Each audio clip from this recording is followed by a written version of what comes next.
Assalamualaikum warahmatullahi wabarakatuh.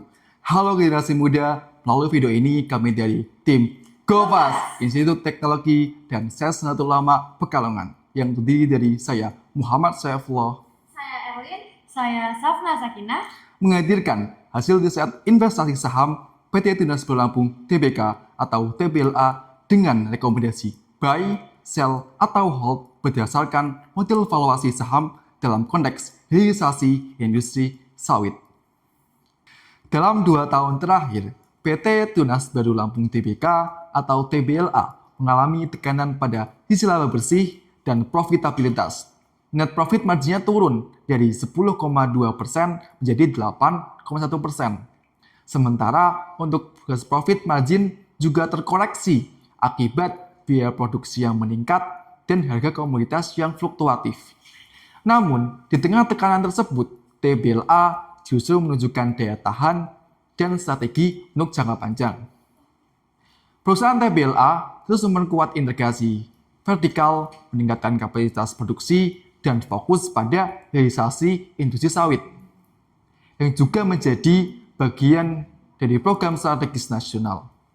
Sehingga untuk menjawab satu pertanyaan krusial, yaitu apakah saham TBLA saat ini layak untuk dibeli, buy, dijual, sell, atau ditahan, hold. TBLA adalah perusahaan agribisnis yang beroperasi di 2 sektor utama, kelapa sawit dan gula rafinasi. Produk utamanya mencakup CPO, biodiesel, minyak goreng, margarin, sabun, dan gula kristal. Perusahaan ini memiliki lokasi produksi yang strategis, yaitu di Sumatera, serta pelabuhan ekspor sendiri yang mendukung efisiensi distribusi ke pasar global atau internasional. Dengan lebih dari 14.000 tenaga kerja dan kapasitas produksi CPO yang mencapai 1,4 juta ton per tahun. TBLA mengandalkan skala ekonomi dan efisiensi untuk menjaga kinerja jangka panjangnya.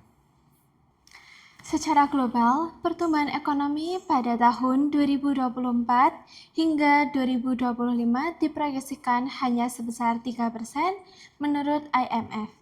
Hal ini turut menekan harga minyak sawit mentah CPO dan menciptakan ketidakpastian di pasar komoditas. Namun, di dalam negeri Indonesia tetap stabil. Pertumbuhan ekonomi nasional sekitar 5% didorong oleh sektor pertanian dan industri pengolahan.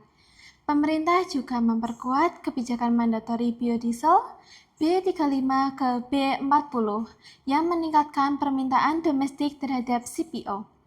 Ini menjadi katalis penting bagi TBLA untuk memperluas produksi biodiesel hingga 300.000 ton per tahun. Di industri, TBLA bersaing dengan emiten besar seperti SMAR, AALI, dan SIMP. Namun, TBLA punya keunggulan strategis dari integrasi vertikal dari perkebunan ke produk akhir, diversifikasi produk, efisiensi biaya, distribusi berkat pelabuhan milik sendiri, serta komitmen terhadap keberlanjutan. Dengan permintaan domestik yang kuat, TBLA relatif lebih stabil dibanding emiten lain yang bergantung pada ekspor penuh. Pada kondisi keuangan, TBLA menunjukkan kombinasi antara perbaikan struktur modal dan penurunan margin laba. Dengan likuiditas meningkat dengan current ratio sebesar 2,23 kali, menunjukkan kemampuan bayar jangka pendek yang baik dan solvabilitas membaik. Dengan DER turun dari 1,05 kali menjadi 0,91 kali, ini mencerminkan pengurangan ketergantungan pada utang. Sedangkan pada aktivitas operasional stabil, di mana perputaran persediaan dan piutang meningkat, yang artinya efisiensi perusahaan membaik, namun profitabilitas mengalami penurunan. Net profit margin dan ROI turun karena tekanan biaya dan fluktuasi harga pasar. Kami menggunakan 2 pendekatan. 1. Diskon cash flow. DCF menghasilkan harga wajar saham sebesar Rp483 per lembar. Lebih rendah dari harga pasar saat ini, yaitu Rp520. Dan yang kedua, relative valuation. PBV sebesar 1,31 kali yang menunjukkan valuasi sedikit mahal. PER sebesar 16,15 kali, masih wajar untuk sektor agribisnis. Dengan kata lain, harga saham TBLA saat ini sudah mendekati nilai wajarnya dan belum termasuk dalam kategori undervalue. Berdasarkan seluruh analisis, kami memberikan rekomendasi hold terhadap saham TBLA. TBLA masih banyak prospek jangka panjang yang baik, namun belum ada katalis yang cukup kuat untuk mendorong lonjakan harga dalam waktu dekat. Risiko tetap ada seperti floating loss jika harga terus turun, dana tidak produktif, bahkan potensi delisting jika kinerja terus memburuk, namun peluangnya juga signifikan. Capital gain jika strategi hilirisasi berhasil, dividen jika profit perusahaan meningkat, dan posisi TBLA sebagai pemain kuat dalam sektor strategis nasional. TBLA menjalankan prinsip good corporate governance dengan struktur pengawasan yang jelas, audit internal, dan sistem whistleblowing. Dari sisi keberlanjutannya, TBLA juga memiliki program CSR, mengelola limbah menjadi energi biogas, dan merilis laporan keberlanjutannya tahunan.